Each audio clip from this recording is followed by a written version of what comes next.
প্রতিষ্ঠা দিবস আমাদের মঞ্চে আসছেন রাজ্য সম্পর্ক সম্পাদক এবং পশ্চিম জেলার সম্পাদক সমাজ চক্রবর্তী অন্যান্য সংগ্রামী বন্ধুগণ। আপনারা সকলেই জানেন যে 1945 সালে 3রা অক্টোবর এই WFP world Federation of Trade union আন্দোলন অবাক লাগছে 25 সেপ্টেম্বর থেকে 8 অক্টোবর পর্যন্ত এক নাগারে এই সভা 1945 সালে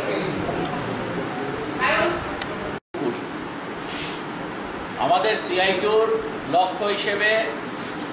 কি বলেছি আমরা, যে আমরা একটা শোষণ মুক্ত সমাজ আমাদের দেশে গড়ে তুলতে চাই।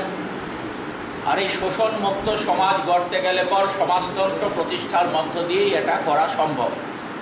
এই কথাগুলো আমরা আমাদের সিআইটির গঠনতন্ত্রের মধ্যে বলেছি। তো স্বাভাবিক কারণেই আমাদের যে লড়াই, আমাদের যে সংগ্রাম,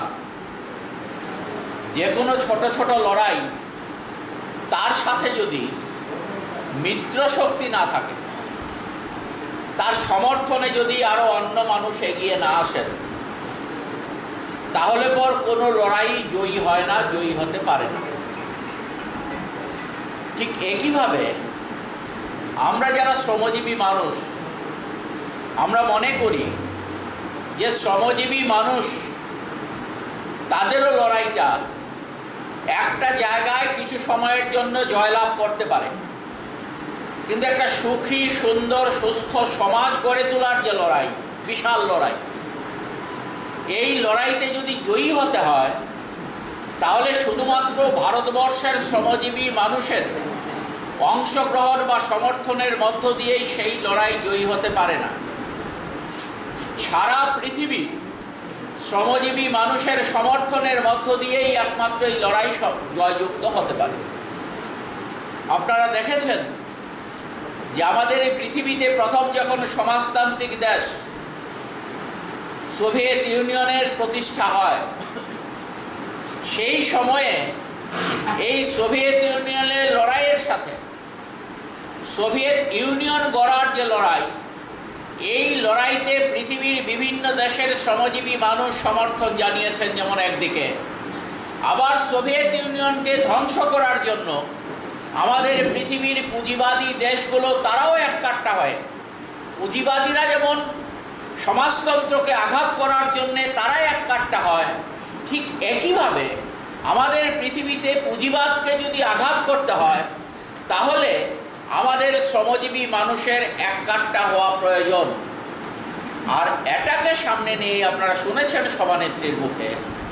যে দ্বিতীয় বিশ্বযুদ্ধ যখন শেষ হয়, দ্বিতীয় বিশ্বযুদ্ধ কিসের জন্য? কোনো ব্যক্তি বা কোনো দেশের মঙ্গলের জন্য হয়েছিল না। দ্বিতীয় বিশ্বযুদ্ধ হয়েছিল পুঁজিবাদী দেশগুলো তারা নিজেদের সম্পদ বাড়ানোর জন্যে, তাদের এলাকা বাড়ানোর জন্যে, তাদের সীমানা বাড়ানোর জন্যে এবং মানুষকে আরও কত বেশি করে শোষণ করা যায়, সেই লক্ষ্য নিয়েই দ্বিতীয় বিশ্বযুদ্ধ শুরু হয়েছিল। সেই দ্বিতীয় বিশ্বযুদ্ধে আমরা দেখেছি যে সমাজতান্ত্রিক শক্তি সেই সময়কার সোভিয়েত ইউনিয়ন, এই সোভিয়েত ইউনিয়নের সাথে আরও অনেক মিত্র শক্তি, তাদের চিন্তা ভাবনায় ভিন্নতা থাকতে পারে, করা হয়েছিল বলে ফ্যাসিস্ট শক্তিকে, হিটলার, মুসোলিনি, তোজোর নেতৃত্বে যে শক্তি, সেই শক্তিকে পরাজিত করা সম্ভব হয়েছিল। এবং এই যে অভিজ্ঞতা, আমাদের পৃথিবীর শ্রমজীবী মানুষের অভিজ্ঞতা, এই অভিজ্ঞতা থেকেই মানুষ সেখানে বুঝেছেন যে না, আমাদের সকলকে এই পুঁজিবাদী ব্যবস্থার বিরুদ্ধে যদি লড়াইকে শানিত করতে হয়,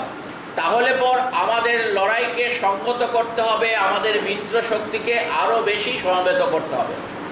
এই চিন্তা ভাবনাটাকে নিয়েই 45 সালের মে মাসে যখন দ্বিতীয় বিশ্বযুদ্ধ শেষ হয়ে যায়, তখনই সারা পৃথিবীর শ্রমজীবী মানুষের বিভিন্ন যে ইউনিয়ন, বিভিন্ন যে সংগঠন আছে, এই সমস্ত সংগঠনগুলো একত্রিত হয়ে তারা, আপনারা শুনেছেন বেশ কিছুদিন ধরে আলাপ আলোচনার ভিত্তিতে 3রা October World Federation of Trade Union সেখানে গঠন করেন 5 দিনব্যাপী সম্মেলনের মধ্য দিয়ে। এবং এই যে world Federation of Trade union, এই সংগঠনের মধ্যে চিন্তার ক্ষেত্রে বিভিন্ন সময়ে ভিন্নতা এসছে, কিন্তু তা সত্ত্বেও আমাদের CI2 world Federation of trade ইউনিয়নের গত কয়েক বছর আগেও এটার অন্তর্ভুক্ত ছিল না। কেন না, পৃথিবীতে বিভিন্ন সময়ে সমাজতন্ত্রের উপর যেমন আঘাত এসছে, সমাজতন্ত্রের যেমন সাময়িক বিপর্যয় ঘটেছে, ঠিক একইভাবে এই ওয়ার্ল্ড ফেডারেশন অফ ট্রেড ইউনিয়নের মধ্যে বিভিন্ন ধরনের চিন্তা ভাবনা, ভুল চিন্তা ভাবনা সেখানে বাসা বেঁধেছিল একটা সময়। তার জন্যে আমরা CI2 এটা থেকে সরে এসেছিলাম। পরবর্তী সময়ে আবার যখন world Federation of Trade union নিজেদের শ্রমিক শ্রেণীর আন্তর্জাতিকতায় বিশ্বাসী হয়ে শ্রমিক শ্রেণীর ঐক্যবদ্ধতার উপর জোর দিয়ে সারা পৃথিবীর শ্রমজীবী মানুষকে ঐক্যবদ্ধ করার আওয়াজ যখন world Federation of Trade union দেয় শ্রমজীবী মানুষের সামনে সারা পৃথিবীর, তখন আমরা CI2 গত কয়েক বছর আগে আমাদের যে সম্মেলন হয়, সর্বশেষ যে সম্মেলন হয়, আমি যদি ভুল না করি চেন্নাই সম্মেলনে সম্ভবত আমরা আমরা চূড়ান্ত সিদ্ধান্ত সেখানে আমাদের যে গত যে সম্মেলন হয় চেন্নাইতে 2020 সালের জানুয়ারি মাসে, সেখানে আমরা সিদ্ধান্ত নিয়ে ওয়ার্ল্ড ফেডারেশন অফ ট্রেড ইউনিয়নের, ভুল বলছি আমি, 2020 সালেই তো আমাদের সম্মেলন হয়েছিল, জানুয়ারি, হ্যাঁ 2020 সালের জানুয়ারি মাসের সম্মেলনে আমরা চূড়ান্ত সিদ্ধান্ত নেই যে না, আমরা ওয়ার্ল্ড ফেডারেশন অফ ট্রেড ইউনিয়নে ঢুকব। এখন এই যে world Federation of Trade union, তাদের কাজ কি, সারা পৃথিবী তাদের অন্তর্ভুক্ত অ্যাফিলিয়েটেড যে সংগঠনগুলো আছে, ইউনিয়নগুলো আছে, এই ইউনিয়নগুলো যাতে তারা তাদের নিজেদের দেশে সারা পৃথিবীর শ্রমজীবী মানুষের এই মুহূর্তের যে সমস্যা, এই সমস্যাগুলোকে সামনে রেখে সারা পৃথিবীর শ্রমজীবী মানুষের মুক্তির জন্যে লড়াইটাকে যাতে আরও সংগত করে, আরও জোরদার করে, আরও মজবুত করে, এই লক্ষ্য নিয়েই world Federation of Trade union কাজ করছে। আমাদের দেখেছেন আপনারা এখানে 7টা স্লোগান সেখানে রাখা হয়েছে। এই 7টা স্লোগান কি আছে, যে সমস্ত জনগণের জন্য, এখানে ইংরেজিতে বলা আছে, আমি সংক্ষেপে বাংলায় বলছি, যে সমস্ত জনগণের, সারা পৃথিবীর সমস্ত জনগণের জন্য বিনা পয়সায় চিকিৎসার ব্যবস্থা করা, স্বাস্থ্য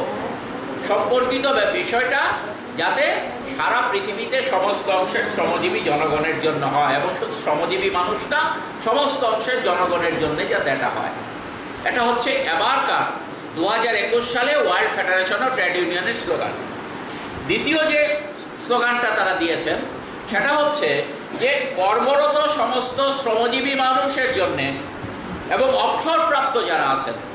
পেনশন হোল্ডার যারা আছেন, পেনশন হয়তো পান বা বয়স হয়েছে পেনশন পান না, আনঅর্গানাইজড ওয়ার্কার যারা, তারা তো আর পেনশন পান না, তাহলে যারা কাজ করছেন, যাদের কাজ করার সময় গণতান্ত্রিক অধিকার সুরক্ষার কথা তারা বলেছেন। তারা বলেছেন সারা পৃথিবীতে বর্ণ ভিত্তিতে